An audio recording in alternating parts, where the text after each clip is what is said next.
ঢাকা বিশ্ববিদ্যালয়ে ডক্টর মোহাম্মদ শহীদুল্লাহর নেতৃত্বে 1928 সালেও জশ্নে জুলুস পালিত হয়েছে। 450 বছরের সমৃদ্ধ ইতিহাস আছে এই বাংলায় মিলাদুন্নবী পালনের।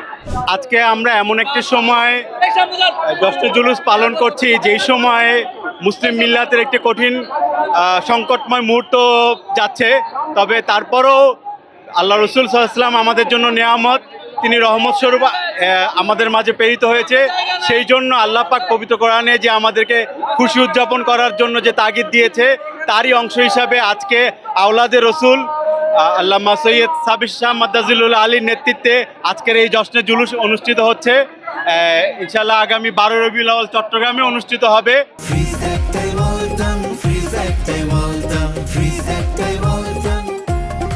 আমরা প্রত্যাশা করব, বিশেষ করে একটি বিষয়ে আমরা এই যে এই আনন্দক্ষণ এই মুহূর্ত বলতে হচ্ছে যে দেশের 85 কি 86 ভাগ মুসলমানরা হানাফি মাযহাবের অনুসারী।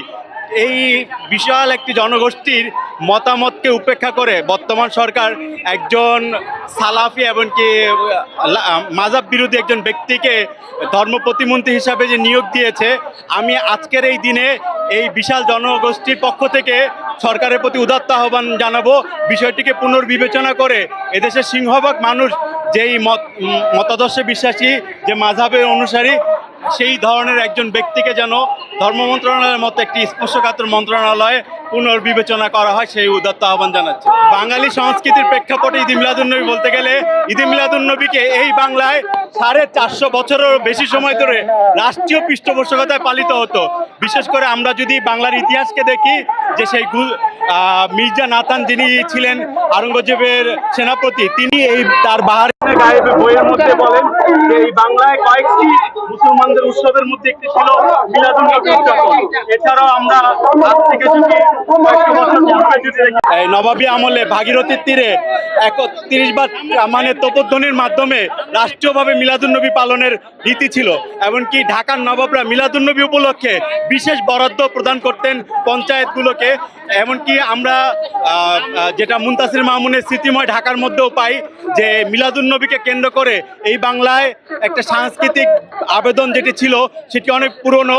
আমরা দেখি যে 1928 সালে ডক্টর মোহাম্মদ শহীদুল্লাহ, আজকে যেমনি করে আমরা জশ্নে জুলুস পালন করছি, ঢাকা বিশ্ববিদ্যালয়ে ডক্টর মোহাম্মদ শহীদুল্লাহর নেতৃত্বে 1928 সালেও জশ্নে জুলুস পালিত হয়েছে।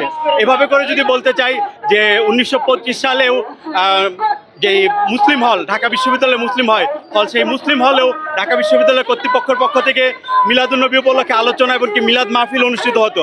এভাবে করে যদি বলতে চাই 450 বছরের সমৃদ্ধ ইতিহাস আছে এই বাংলায় মিলাদুন্নবী পালনের।